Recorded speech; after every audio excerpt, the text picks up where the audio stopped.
Time to get your fix.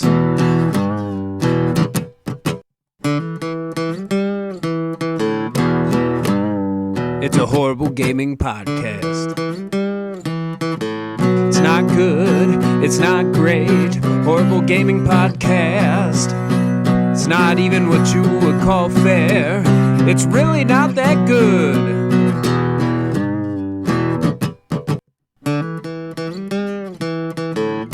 Horrible Gaming Podcast. My name is Zachariah with Old Man Gaming. You, dear listener, have chosen for whatever reason to listen to another horrible gaming podcast. With me is... nobody. I'm alone. Uh-oh, he stands alone. The cheese stands alone today. Unfortunately, my podcasting partner in crime, Neil, a.k.a. a tiny wizard, is ill. He is sick. So he could not do the podcast today, which is fine. Get well soon, buddy. Hopefully we can do it together next week. And I just didn't want to not do a show at all. So I'd get on with you guys and just chit-chat with you, respond to your fan reaction if we have it. I don't know. Talk to you about some things that in gaming that I don't love right now. Talk about some other stuff. And just go through the news and stuff as we do. So it's going to be a short show because I can only talk into the void as long as I can talk into the void. But before we do any of that, we're going to thank the people who make this possible. Behind our ugly mugs, you're seeing a fancy graphic that was provided by Mr. Mark Bell. We thank him for that. And then, of course, the theme song for this show and all of the shows here at Old Man Gaming is provided by the man who makes the music, my brother, Nick Van Sliders, and we thank him for that. So, as per se usual, we will be back soon with fan-ter-action. Sorry I had to move the picture around in the background. I didn't like the way it was. Adjust it. Alright, we'll be right back with more fun stuff. Horrible Gaming Podcast. Alright, that brings us to our first segment, our most important segment, that is fan-ter-action. That's where we, the co-host, talk to you guys, the fans. We answer your questions anywhere we have them. We riff on them. We just talk about them a little bit. Fan-ter-action has let me down a little bit this week. I needed some more comments since I'm alone, but that's okay. We only got 2. We'll talk about them here. I did get a lot of interaction from Jason on Discord, and I'm going to make that the subject of today. So we'll do that in the talking point. But as far as the YouTube comments, let's get into it. First and foremost, William Holuan, hi! Exclamation point. Paper Mario 1000 Years Door is one of my favorite RPGs, but having played it not that long ago, I'm not sure it needs it. It holds up incredibly well. I'll keep an eye out for sure. I just hope they don't mess it up with modern gaming stuff. Nintendo is pretty good at announcing their stuff. It's usually not only promises and CGI trailers of games that might release or not in 7 years. I do think Nintendo deserves some praise for that. Unity can't really walk back now. They really messed up bad. I have a feeling it is intended, like they knew it would go very bad. Zach, to companies, don't you understand? We won't be able to pay you at some point. Companies, that's some nice organs you got there. I think it's great to see mobile getting more, legit. But I wonder how much the iPhone 15 will heat playing RE4. Thanks for the show. Hashtag farts aplenty. There's a lot of farts in the last podcast, whether you guys heard them or not. Alright, so let's get into this comment. Number 1, Paper Mario 1000 Year Door. I never played it. Played the original Paper Mario for Nintendo 64 all the way through. I love that game. One of my favorite Mario games ever. I actually liked it better than Super Mario RPG. Then all the Paper Marios after that were absolute insanity. The 1000 Year Door was a GameCube. I had no real interest in the GameCube. I know a lot of people hail back to that system as one of their all-time favorites. It just wasn't for me. I never really picked it up. It just wasn't my thing. I was out of Nintendo until Wii came along, and I felt like Wii was a mistake when I did purchase it. I do agree. I think that Nintendo does these remakes and remasters, and not always do they need them. It's what I've been saying about the Super Mario RPG. I don't feel like it necessarily needs it. I mean, graphically, yeah, it's not that aesthetically. It doesn't really hold up graphically when you go back and look at it. It has this weird claymation feel to it, but the game itself is still plays well. I don't understand why we're remaking that instead of making a sequel. Thousand Year Door, kind of the same thing with me. Like, let's get a whole new Paper Mario game that's more along the line of the Thousand Year Door. And I tend to agree, tinfoil hat, with my absent co-host partner as to the nature of the reason they're remastering this one is to kind of test the water on whether going back to that original formula for Paper Mario is the right way to go. I think going back to just a more RPG formula is something they're testing overall because of the remake with Super Mario RPG. And let me just save you some time, Nintendo. Yes, it is. I don't want to fight a stapler as a boss. Sorry, it's just not my thing. Definitely want the old school Paper Mario feel. Definitely want the old school Super Mario RPG feel back somewhere in gaming. Other than Mario vs. Rabbids. So we got Nintendo his next comment was Nintendo was pretty good at announcing stuff. I don't necessarily disagree with you. There have been a few standout violators of that, though, such as Metroid Prime 4, that has been like infinitely in development and restarted like 3 or 4 times, but they had a trailer for it that was nothing. I think that like overall, though, Nintendo's pretty good about, hey, here's a preview. This actually has gameplay in it. It's coming out in like 2 or 3 months. You'll be able to play it.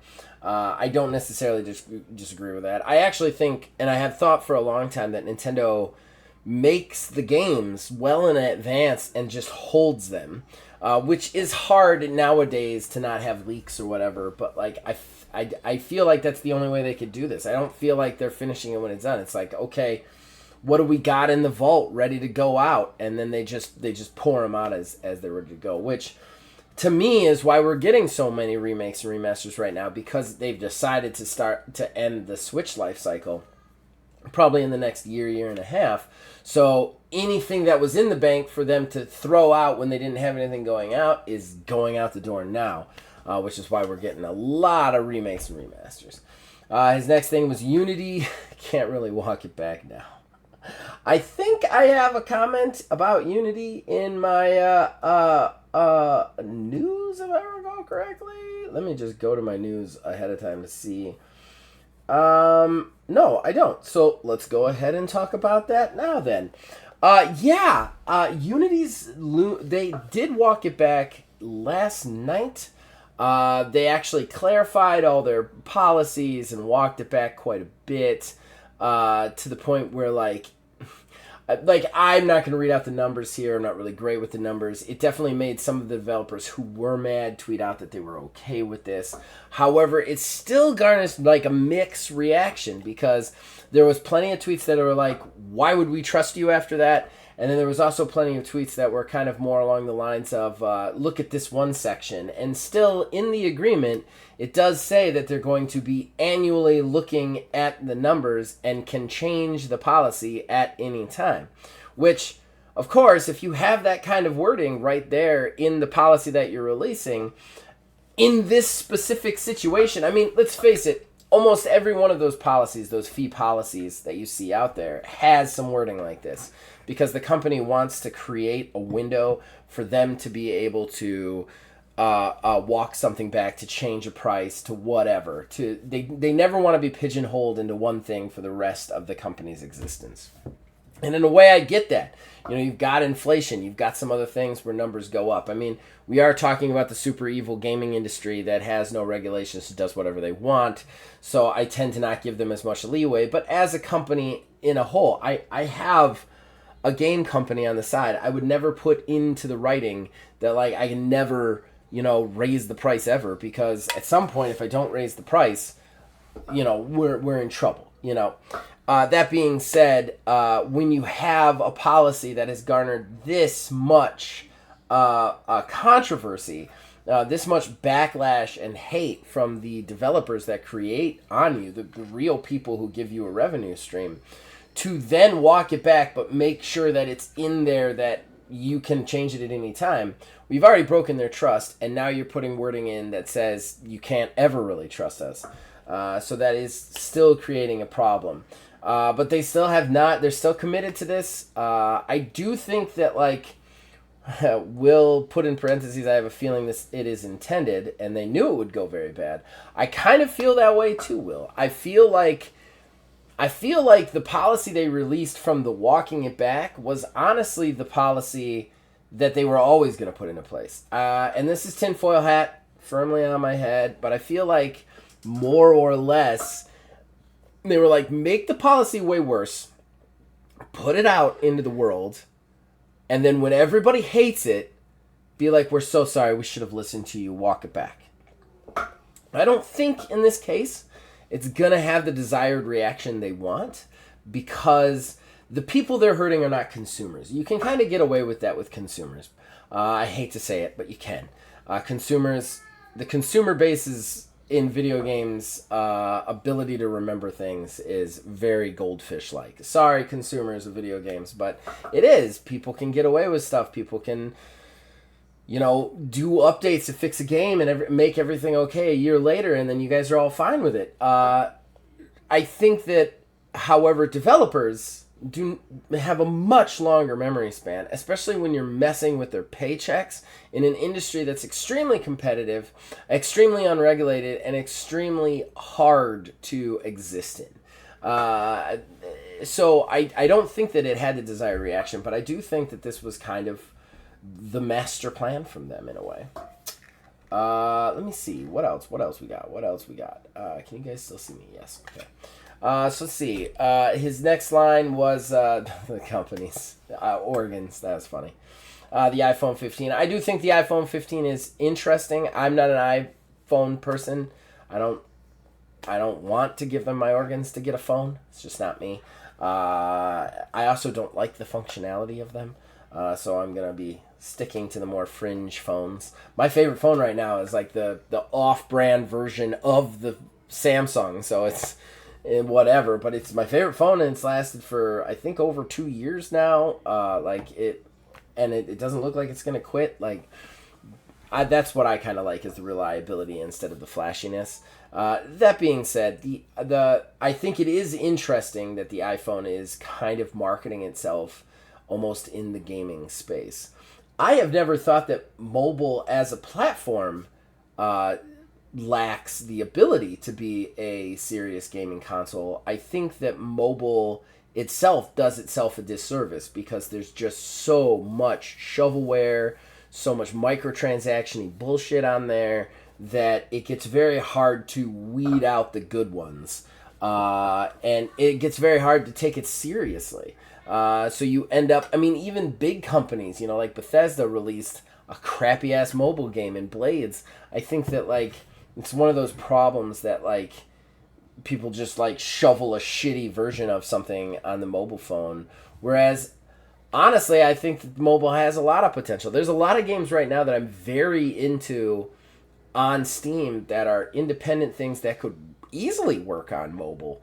And be really sweet. Just think if Dave the Diver had come out on mobile. I don't think it'd be as popular because mobile isn't well regarded, and so no one would really seriously look at it. But at the same time, it's an amazing game. So I don't know. We'll see where mobile goes.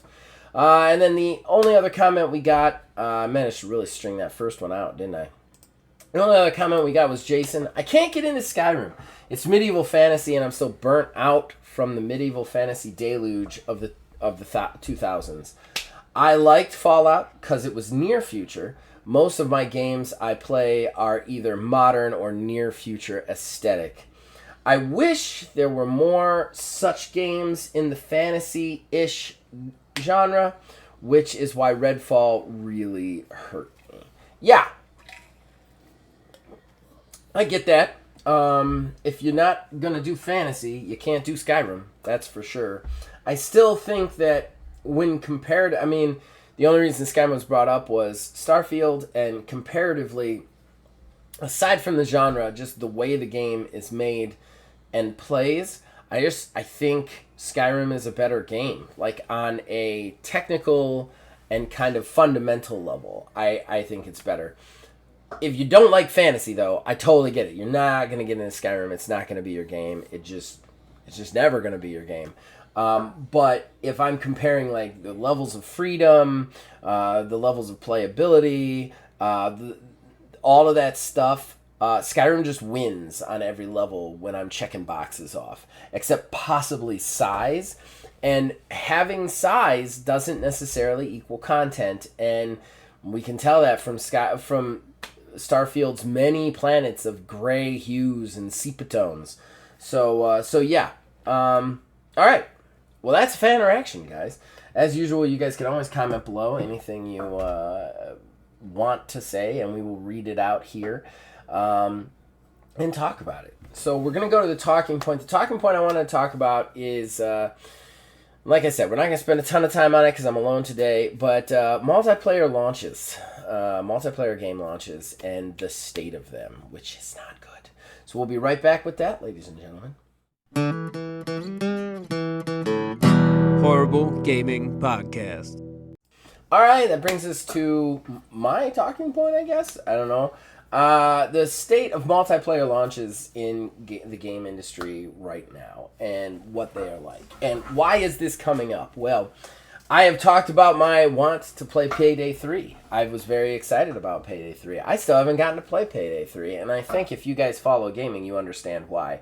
Thursday is its release date. I go on to play, can't get in, matchmaking is down. And just for the record, just to start this thing out, game companies out there, if you are a co-op, online-only game that requires a server to play, matchmaking isn't down. The servers are down. Because the feature of matchmaking, like even if I went to a private game and just tried to play by myself with 3 AI players, which is a shitty game, but even when I tried to do that, it still wouldn't load in because you require their servers to play. Which has led a lot of people to ask for the solo game, with the solo game mode that like Payday 2 and Payday 1 had. We'll talk about that. And it's also talked about a bunch of other things about this. Because this was a rough launch. They could not get this running basically through all of Thursday or Friday.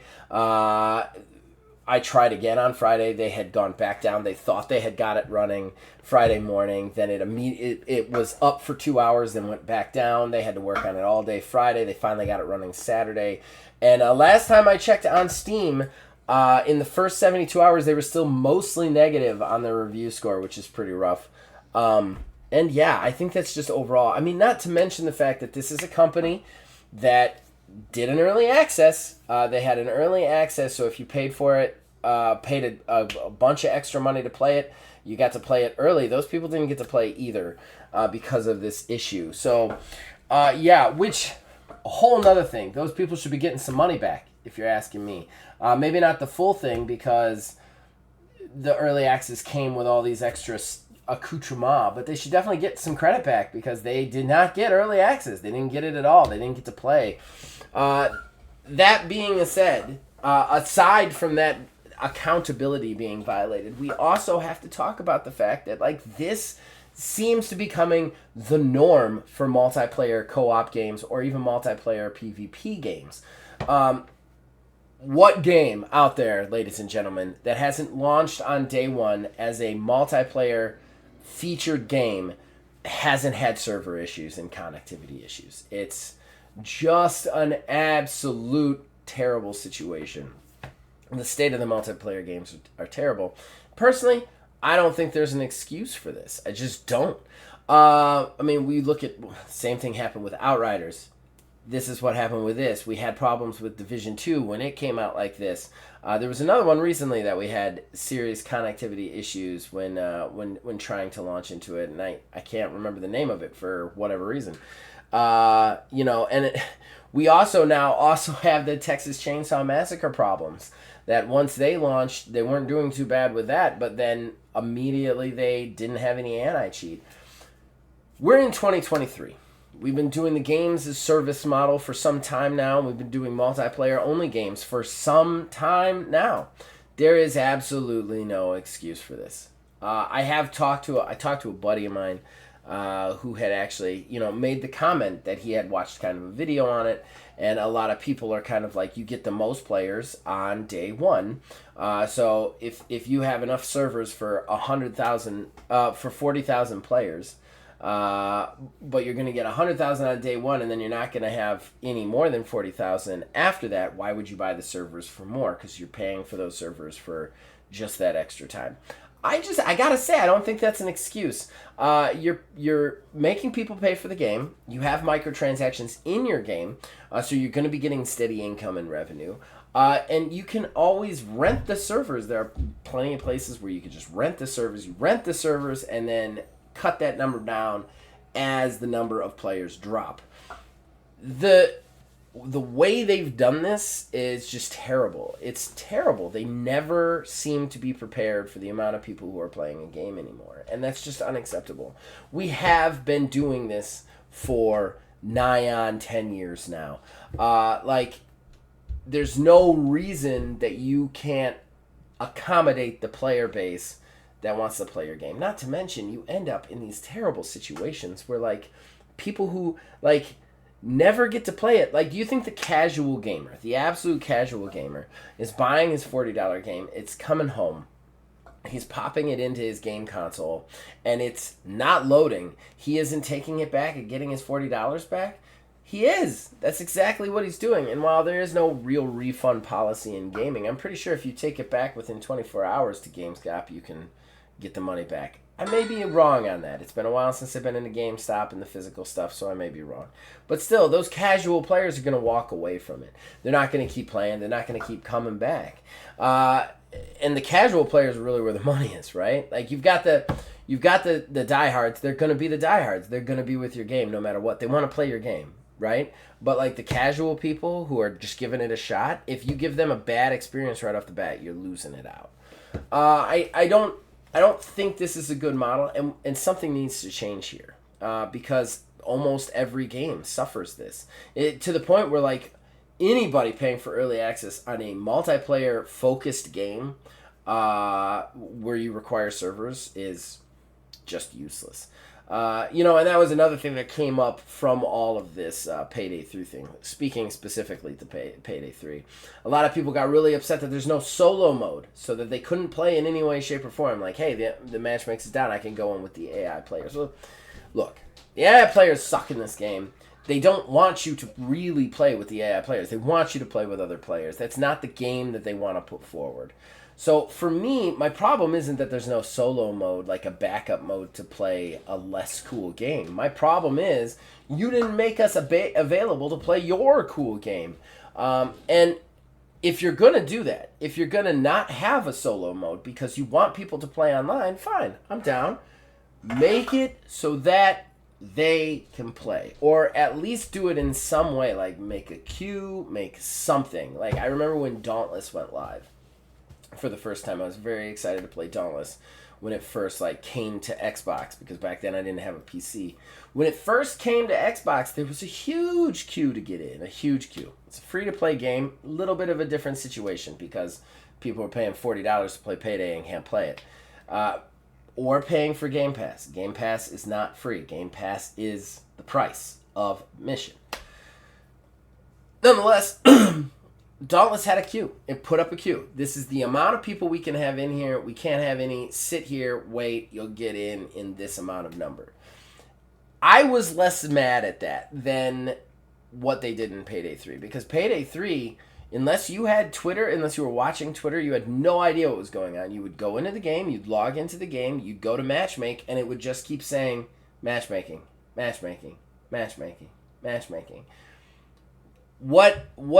Find a way to communicate with your player base as well. They botched both levels of this.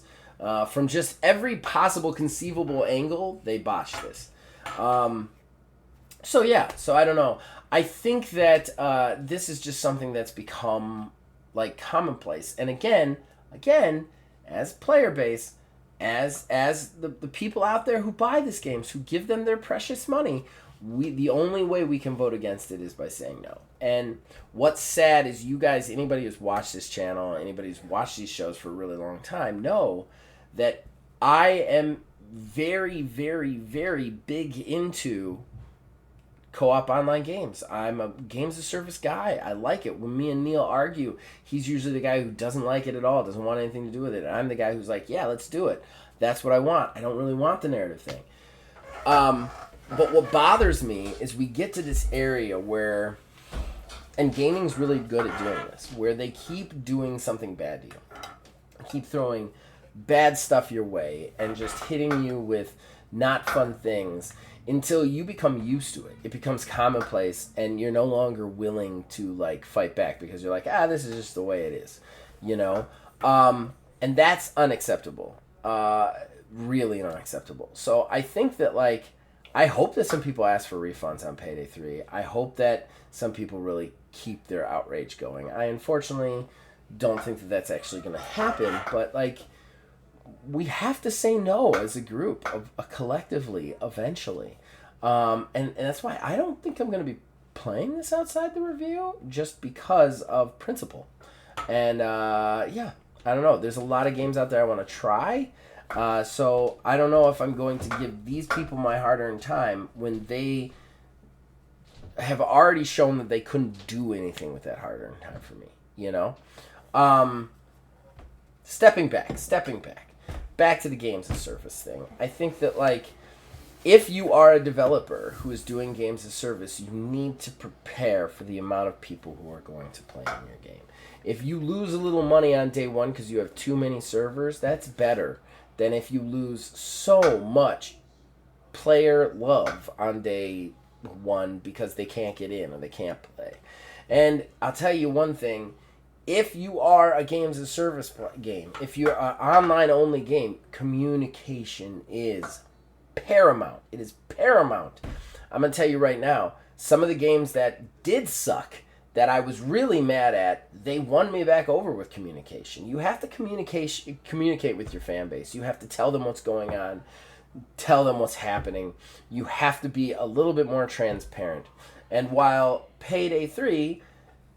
they were very talkative on Twitter, or X or whatever it is now. You can't just go on there. Your game right now is the medium for communication with people. You need to put something forward in the game. You need to put some notification forward in the game that like, hey, this isn't working, this is down, something's going on, you know, something along those lines. And you definitely need to make right with people when you do stuff like this. You know, we've got the games of service thing isn't going to stop, so we need to figure out a way to do this correctly, because there's just no excuse to have these issues anymore on day one or on launch. All right, that's my talking point. That's my rant. That's my big rant. I think we gotta jump into the news. We're gonna knock the news out. Listen, this is what the show is. I'm alone. I've got no one to bounce off of. I've got no one to talk to. No verbal tennis today. So it's just going to be a lot of me talking. I hope you guys like the sound of my voice, because that's it. That's all you're getting today. But we'll be right back with the news. Horrible Gaming Podcast. All right, back with the news. This is our final segment. This is a segment where we collect smaller news stories we want to let you guys know about, we want to riff about, we want to talk about them for a second. I have 4, so let's get into it. Number 1. It has been announced that Elder Scrolls 6 will skip Sony, and it is supposedly out in 2026. I don't believe that it's going to be out in 2026. I don't think anybody out there should be looking at it to be out in 2026, but this came from a new interview behind the scenes at TGS. The thing I want to focus on is Elder Scrolls 6 skipping Sony. This is what happens. This is what happens, people. Like, Xbox is not playing this game to make money for Sony. These companies that they've bought out, they're going to keep them to themselves. They're going to hoard these games. They're going to keep them to themselves. So now we have Elder Scrolls 6, one of the most anticipated games, possibly in the history of games, It is not going to be on the Sony platforms. PlayStation, any of that, it's not going to be there. It's going to be on PC and it's going to be on Xbox. And that is a bummer because this is what we're going to start seeing. Even with the 10-year deals from Activision and all of this stuff, and Ubisoft being a third party for Activision and all that garbage, we're going to start seeing these kind of restrictions. We're going to start seeing Xbox hoard them. And this has been the Xbox plan the whole time, to slowly dam the stream up of third-party content, to dam it up so that they control where it comes and where it goes. Really to destroy it, to destroy the third-party content, the third-party AAA content, so that the only people who have third-party third-party content is Xbox, unless somebody's first partying it. And they basically want to take all the third parties, make them second parties. And that sucks. That absolutely sucks. It's not good for gaming. It's not fun because what we'll eventually get is Sony not in the game space anymore. We're only going to have Xbox again. They're going to have a complete monopoly. And that's not good. It's not good because then they get to decide the prices on everything. They get to decide the quality of everything because they're going to be the only games that you can play. And that's not good. This is kind of the start of that. I don't like that. I don't like that Elder Scrolls 6 is going to Sony and that's not going to Sony. And that's just, I mean, it's just bullshit. It shouldn't be that way. Let's face it. Exclusivity sucks. It's one of the worst parts of gaming. It's one of the worst parts of gaming. It's one of the worst parts of anything. I hate anybody who's happy that games become exclusive because all that does is restrict the players. That's all it does. It restricts you as the consumers as to where you can play it, how you can play it, and who you can play it with. That's all exclusivity does. So I want to say quickly, anybody out there to the Xbox diehards, you need to stop being happy about this because it's hurting you. This is hurting you. Moving on, this is kind of a bummer. The Evil Dead game is officially dead. It has one more update coming, and then it is done. It has canceled any plans to go to the Switch, which I think originally it was saying it was going to go to the Switch. This is the asymmetric kind of horror PvP Evil Dead game. However, they have said that the servers will remain on indefinitely. I don't know how long that's going to last if there's no player base for it, but there will be no more DLCs for it. It's done. They're abandoning the project for the most part, with the exception of, like I said, the servers staying online so people can play it who have it. Yeah, Evil Dead was met with mixed reviews. It was kind of meant to be kind of a challenge to Dead by Daylight. With one person playing like the evil, which is the thing that's kind of controlling the Deadites, and the other person playing the four survivors. The problem with this is that it lended really fun, interesting play to the evil, to the person doing the killing, but the survivors ended up being very boring, very tacky, very straightforward, and not really super fun to play. Very repetitive. Now, in fairness, I never played the game myself. Nor did I do a review of it. This comes from people who I know who did play it, and the other reviews that were out there. So it is a bummer whenever a game dies. But again, this is a hard space to break into, and unless you're willing to kind of, in my opinion, innovate a little bit, you're going to have problems. I think one of the reasons that Chainsaw Massacre was so popular right off the bat is because it innovated a bit. It gave the stamina bar to the killers. It made the killers a little bit less all-seeing. It made 3 of them, so it's not just like 1v4. It really made variety of ways to escape. A lot of different mini games.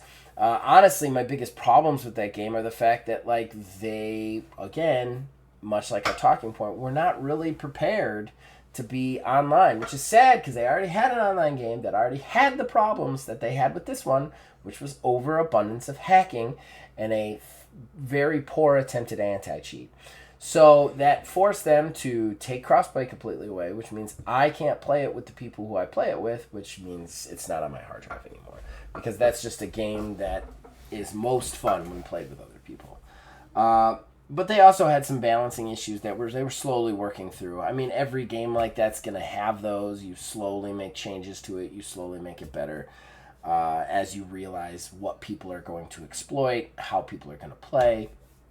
Nonetheless, this is a space that needs innovation. It just does to be interesting, or at least a different genre. Like if you're specifically making a horror asymmetrical game, you're competing with Dead by Daylight. They do it absolutely the best.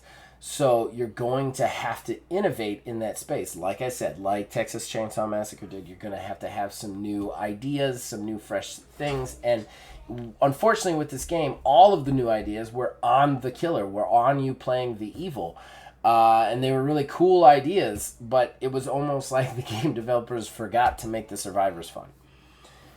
All right, so let's talk about the next one, which is Mortal Kombat 1. So Mortal Kombat 1 has been having a rough time. Not because of the normal fighting game. It's a good fighting game, by all standards. On Xbox, PlayStation, and PC. However, there's a Nintendo Switch version. A Nintendo Switch version that is an abhorrent nightmare.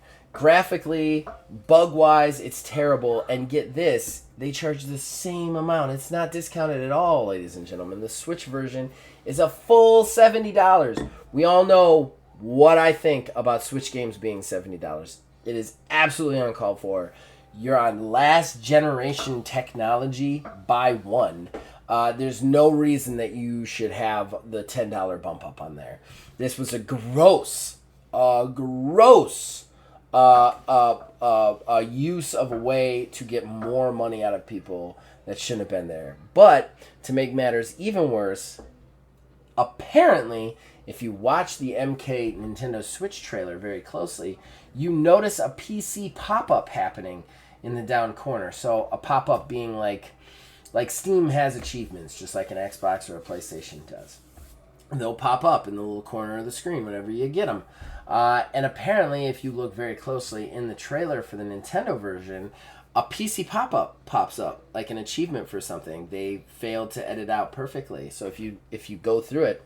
So basically, they used PC footage to advertise the god-awful Switch version. And guys, gals, I cannot begin to describe how bad this version is. I urge you to go to YouTube and just look up a compilation of MK1 on the Nintendo Switch. It is horrifying. Their eyes never blink. They're just ugly. Their faces will fall apart. Like, it is absolutely a terrible game. It's so bad that after IGN had gave Mortal Kombat 1, I think an 8 out of 10, either an 8 out of 10 or a 9 out of 10, because they reviewed it on PlayStation, they went back and did another review of it for the Switch. Yes, a la the Cyberpunk situation. I don't know if you guys remember that. They gave it a 9 out of 10 to start, and then they ended up re-reviewing it on the OG Xbox because it was so broken, because they felt like they had done us a disservice, which they had. IGN, what are you doing? And only gave it a 3. They only gave the MK1 a 3 on the Switch. It's been just a terrible situation. Again, there's no reason that Switch should have $70 games. Period. The Switch technology is last generation. It is on par with the Xbox One and the PlayStation 4. Like, that's where the Switch lies in its generation. Okay? Those are $50 games. Those are $60 games. Okay? $60. That's what those games are. Or discounted or less. The justification, which, and I know Jason can be like, $70, too much. I got it, Jason. I get you. I'm just saying, from a justification standpoint, the justification of the $10 hike on the new systems, being the PlayStation 5 and the Xbox One X or the Xbox Series X or whatever, their naming scheme is terrible. The $10 bump was because of the SSD and all the graphical features and the ray tracing and all that. That's the reason for the $10 bump. There is no reason any Switch game should be $70. I don't care if it's Tears of the Kingdom. I don't care if it's Mortal Kombat 1. I don't care what the fuck it is. No Switch game should be $70. Period. So for them to not only jack this up to a higher price and then to try and sell it as a good game when it is abhorrent is terrible. Terrible. Shame on you, Netherworlds. Shame on you. All right, final news story. Sea of Thieves is getting a solo mode. How crazy is that? 10 years after its creation, it is finally getting a solo mode. What does this mean? So, anybody getting super excited to possibly have NPC crews, that's not the way it's going to be. What the solo mode will be, there will be two selections. You'll have the high seas or the safer seas. Safer seas means you will spawn in to the Sea of Thieves world or water without any other players. None. There will only be NPC ships, NPC and the skeleton ships and NPCs on the shores. There will be no other players, no other pirates to try and jack your stuff, no other pirates to come after you, nothing like that. I'm mixed on this. I'm going to get into why. I think it is really cool for the sake of, like just completing quests. There were many times when I was really heavily into Sea of Thieves that I would go in to play alone just to do shipping missions, just to peacefully drive my boat from one place to another. And I'm not going to lie, I'd say 1 out of every 3 times I did this, there would be a ship that would just sail up on me and blow me out of the fucking water. Which is a little annoying. It's a little annoying because, like, especially if you're one person, you're not capable of fighting. So I could do these like really cool, like I can't remember what they were called, but there's certain quests where you track a boat that sunk, and then once you find the sunk boat, it's got just tons of stuff inside, and you loot the boat. I loved these missions. They were my favorite missions in the game. I like doing them alone. The problem is I'd be halfway through the half hour that it takes you to load all the shit onto the boat by yourself, and then here comes a galleon, they blow me out of the water, and I take all my shit. Look, the game is meant for that, I get that, so... But this is nice for players who just want to go in and kind of experience and get quests done and stuff like that. That being said, it does seem a little bit boring. Like, there's really not an abundance of like I'm not gonna lie, when I saw that they were getting a solo mode, I was like, oh my god, we're gonna get NPC ships, like actual NPC ships we can fight, not just the skeleton ships. We're gonna get a crew that can man our ship for us, so I could drive a galleon finally without having anybody else online. None of this is true. It's just you and the friends that you go in with will be in a sea with no other players, which, like I said, has its benefits. You can complete quests, get that stuff done without having to fight for your life. But at the same time, I feel like really the point of Sea of Thieves is to fight for your life. So I don't know. It's kind of tricky for me. I don't know that it really needs this without the other stuff. You know what I mean? I guess it's a little bit of a letdown for me because I would be re-downloading Sea of Thieves if it had the NPC crew and NPC ships. I'd be re-downloading it. I'd be all in. Be back in and sailing the high seas again. But you still kind of really need other players to play. So it's not really a solo mode. It's more like a solo server, I guess is the best way to say it. All right, so that's it. That's it for the news. That's it for the show. We're only at 42 minutes. Like I said, it's going to be a quick one. I'm going to go to the, of course, plugs, and then I'm going to be done. We will be back next week, hopefully with a normal cast and everything back to normal. Horrible Gaming Podcast. Brings us to the end of the show and the shameless self-promotion that comes with it. What would you like to plug? Me. That sounded weird. All right, well, I'm just going to give a couple of quick plugs, but before I do want to shout somebody out right now. You can actually check her out on our Teenage Mutant Ninja Turtles and Other Strange List, the Long Road stream. We do it once a month. It's an actual play TTRPG. But you can also check her out on Facebook. She does these wonderful, she does all sorts of them, 44 ounces, 20 ounces, whatever. There's tumblers, there's cans, There's little things for kids. The prices from what I've seen have been between like $14 and $30. They're all stainless steel, really well made. She actually gave Philbilly one just recently. It looks great. You can see she made this for me kind of as an early birthday present. It's really cool. So I just got to shout her out. She's great. You can find her on Facebook, Created with Love by Jackie Rakes. And she just does these cups. They're really freaking awesome. So awesome, in fact, that recently I hired her to make a custom one. This is actually my anniversary week with my wife, 12 years.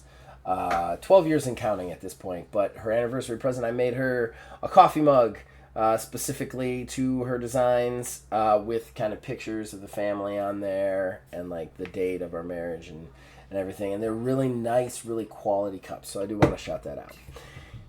After that, you can check out everything we have to offer. We have a lot of stuff to offer. This week, season premiere of OMGM, Old Man General Manager, Season 3.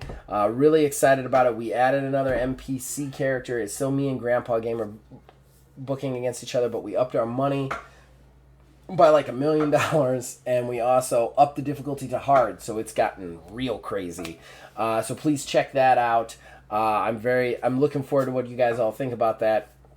And you can watch the season finale from last week, as well as the special GM versus GM versus GM. It's become a tradition. We do like a special episode at the end of each season where all the GMs fight each other, which was this last Friday.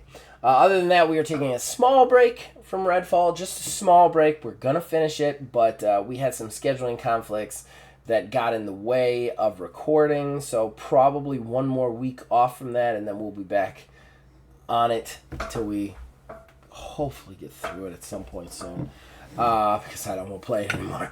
And then, I've also been streaming Age of Wonders 4 on Tuesday. Really excited about it. Created a race just for you guys, and I've been playing it. I'm having a lot of fun with it. I'd love to go back to that game.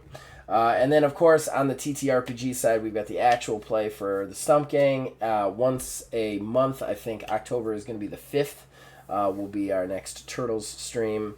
It's not the actual Turtles. Everybody made their own animals. It's a completely different story. It's a lot of fun. And then Astro Drive bi-weekly on Wednesday, and that's a lot of fun. And then we do have a new one coming, a one-off with me and Wiz, but we're actually going to have some other players in there. Really excited about that. We'll start pitching that. We'll start plugging that soon. A little bit too early, though. All right, so you guys can also reach us on Facebook at OldManGamingDH, on Twitter at OldManGaming9. You can join our Discord.